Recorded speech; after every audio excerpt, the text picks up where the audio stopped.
What's going on? Today we're going to go over a home chest workout with minimal equipment needed that's going to hit both the upper and lower fibers of your pecs while also developing your front delts and your triceps. The only things you're going to need for this workout are going to be a couple of chairs or bars for dips, as well as some bricks or books or something to elevate your hands on.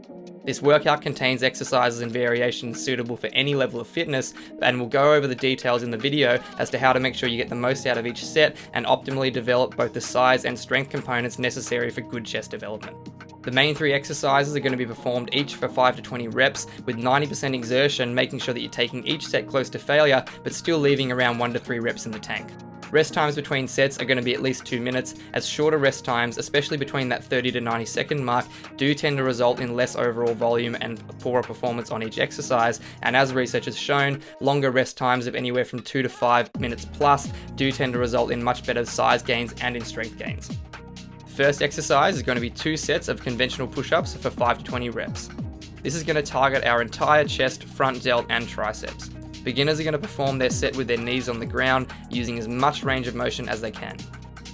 Intermediates are going to be performing them on their feet with a full range of motion, chest all the way to the ground with full lockout at the top and protraction of the shoulders on every rep.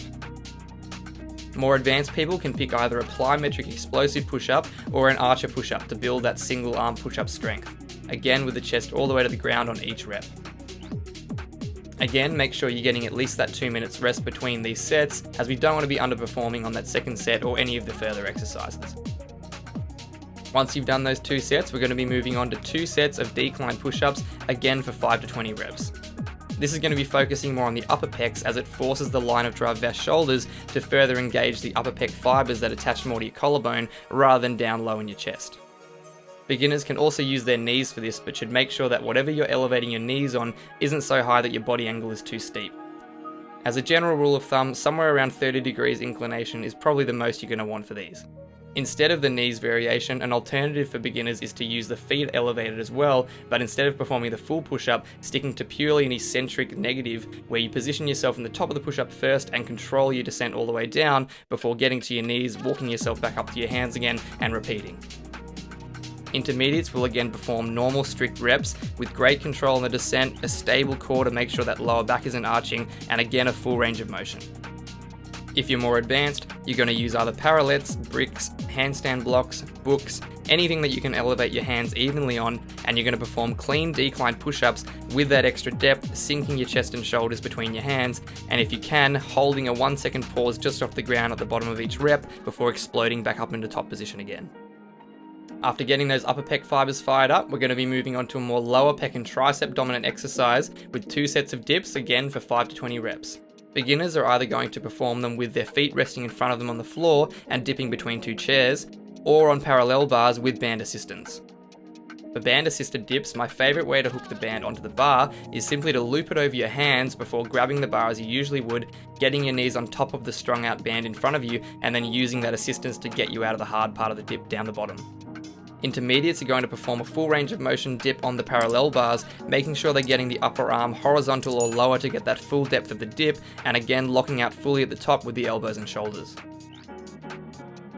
Advanced dippers can start to make the dip heavier on the chest by either adding weight between their legs or with a weight vest or belt, or by keeping your hips more elevated at the start of the dip to shift more weight onto the chest and shoulders. For this hip raised variation, first check where the bar level is on your thigh when you're in top position, and then perform your rep while trying to keep the angle of your body and torso stable, and as you come back up into that top position, making sure you return that bar to where it was in your thigh when you started the dip.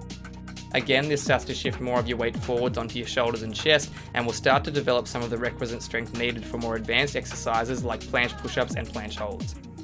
Now that you've finished 6 hard sets of pec, tricep and shoulder exercises, we're going to move on to a pec finisher designed to squeeze the last bit of energy out of those pec fibers and generate the most tension and stretch possible to get the most out of your muscular gain and stimulate the most recovery needed after this workout. For this finisher, we're really going to tension those pec fibers in a deep stretch position by grabbing either our parallettes, books, bricks, handstand blocks, or whatever you can elevate your hands with. This is going to be a deep half rep push-up until failure. Lightly tap your chest on the ground with each rep before driving yourself back up to halfway. You can use some spring out of the bottom and utilize your stretch reflex to give you some more power, but make sure you still keep your core tight and lower back flat during your entire set. Muscle growth is highly dependent on the amount of tension you can get in your muscle fibers during that workout, so using a deep stretch position like this is going to get the most tension possible out of those pecs before we finish the workout. This one should be an absolute burner, so make sure you're pushing through that pain, getting yourself all the way to that point of failure, and you shouldn't have a single another rep left in the tank by the time you finish this set. Like I said, this workout is designed to optimally develop both strength and size while evenly hitting the entire chest, with the added benefit of some shoulder and tricep activation in there as well. So make sure you're hitting your optimal form and technique on each of these exercises to get the most out of your sets. As you progress through these and you start to get more towards the upper end of that 20 rep range, that's where you're going to want to start thinking about progressing to one of the harder variations in the exercise. But before you do that, make sure you try out that harder variation, film yourself doing it and analyze your form, and make sure you're cleaning up any technique problems before you start implementing those harder exercises into your workouts.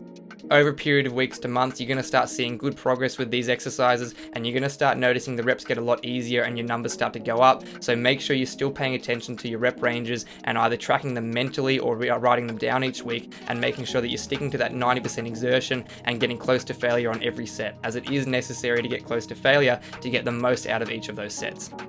This workout should be performed at least once a week, but as you start to improve, you'll start to recover much quicker both between sets and between workouts, and that's when you can start to add either more sets to the workout and perform either 3 or 4 sets per exercise in the one session, or even split up the workouts into 2 different sessions and perform this same workout twice during your week. Thanks for watching. Don't forget to like and subscribe if you haven't already, and feel free to stick around while I finish off the advanced version of this workout.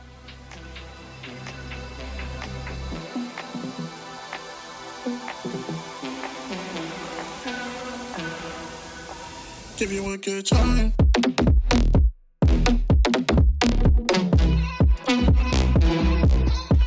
Give you a good.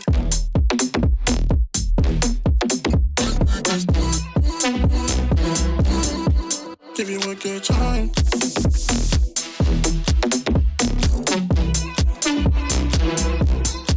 Give you a good.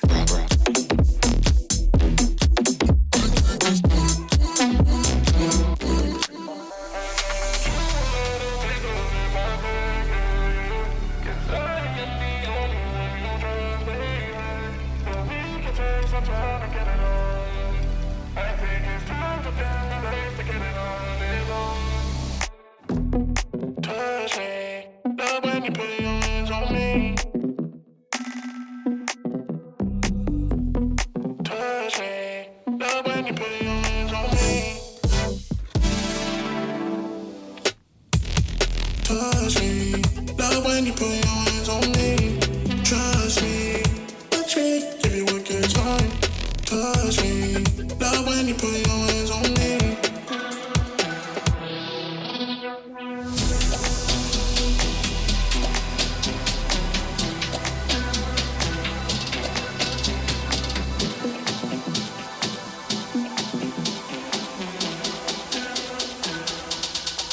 Give you a good time.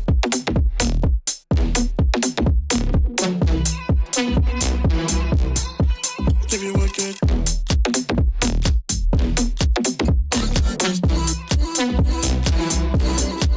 Give you a good time.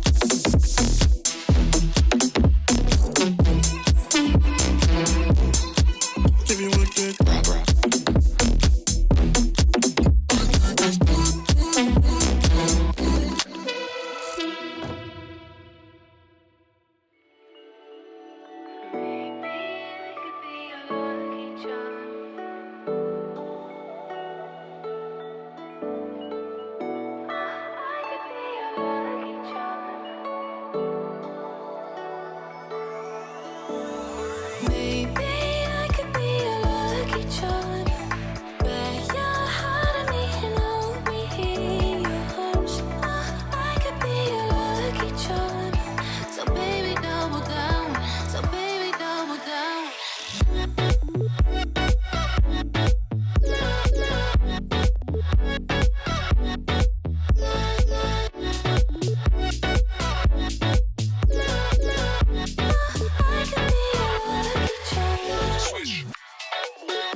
double down.